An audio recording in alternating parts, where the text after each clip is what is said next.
Glad you could join us today on Earthfall. Welcome to the program. I'm Ayola Kasim.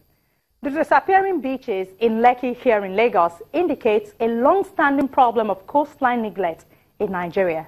Shipwrecks, sand mining are some of the activities being blamed for the erosion in Lekki area. Today, we start with our visit to Lafiaji community. Do stay with us.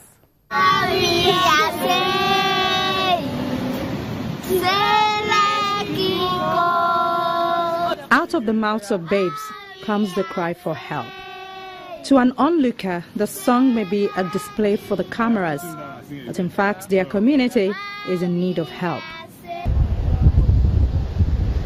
The Lafiaji community, just off the Lekki-Ekpe Expressway in Lagos, is facing a massive coastal erosion. One of the people here who know how devastating the impact of the ocean surge can be is God's Power. A budding artist and graphics designer, he witnessed the deadly surge that ravaged Kuramo Beach in 2012. That tidal waves ravaged the Kuramo Beach and swept away fun seekers, fishermen, and many occupants of illegal shanties at the beachfront.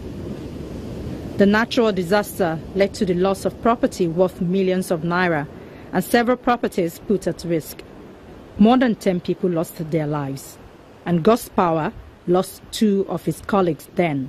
He moved to Lafiaji after that incident in 2012, and so is many people here. You know, last time in 2013 or 2012, there was a surge that happened in Kuramo, that some life went with it. So because of that, there was no place for people around that area to stay. So this place was given to them to come and resettle, pending when a good place will be given to them. That is why they are here. Now it fears there is another tragedy on the horizon. Within 2 weeks, the Lafiaji community has lost between 20 and 30 meters of land to the ocean. Coming to this place too, it is as a result of the wave breaker that the government is using to block the water that is affecting this place now. It is that same thing that affected Kuramo that is trying to come to this end. When they started bringing the stones close to the houses, whenever they are bringing stone close to your area, the surge disturbs. That is, it is, and if it is coming that way, it eats the sands away, and even houses that are around. Today he joins community leaders to educate the people here of the impending danger. About 40 of their homes have been washed away already. I have made my mind to leave any moment for now, because what I have experienced in Kuramo should not be experienced here too. So because of that, we are beginning to tell the community that they should be vigilant and be sure they don't sleep with their 2 eyes. This forms a part of a larger community effort currently in place to save their homes. Here, residents fill sandbags which are placed at the shoreline to slow down the erosion process. The initiative by the local community is to put in place a temporary protective measure with thousands of sandbags to keep the ocean surge at bay. The communal efforts have been on for about 2 weeks now. There are more than 5,000 people in this village. Majority of them fishermen.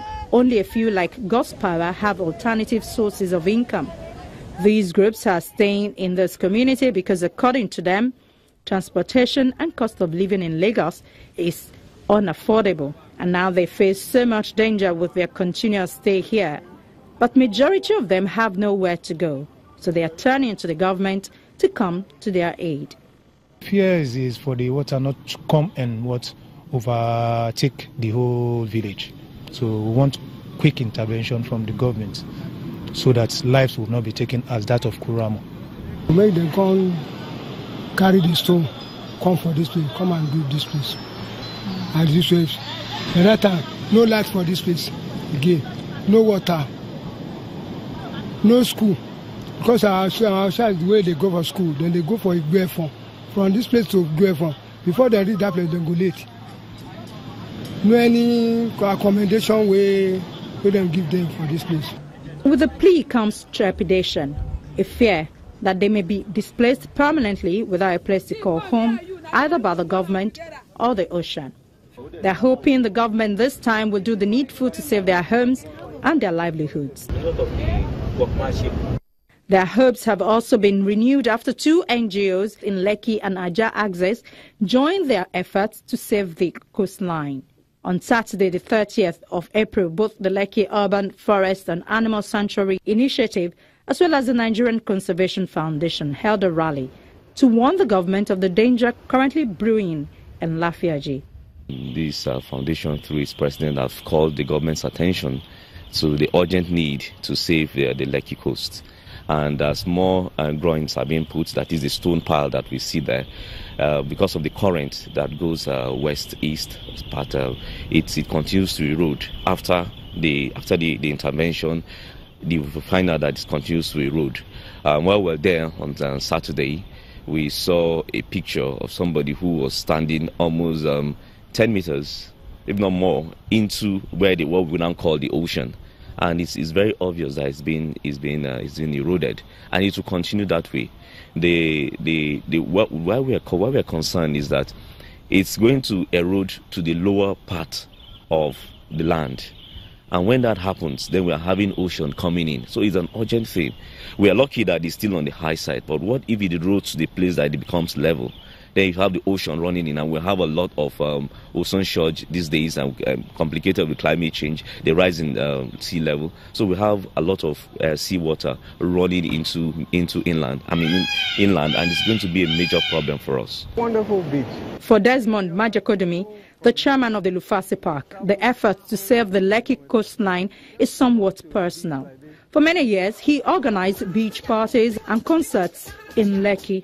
Absolutely fantastic. He says the waterfront brings happy memories, and to see it in ruins is too much to bear.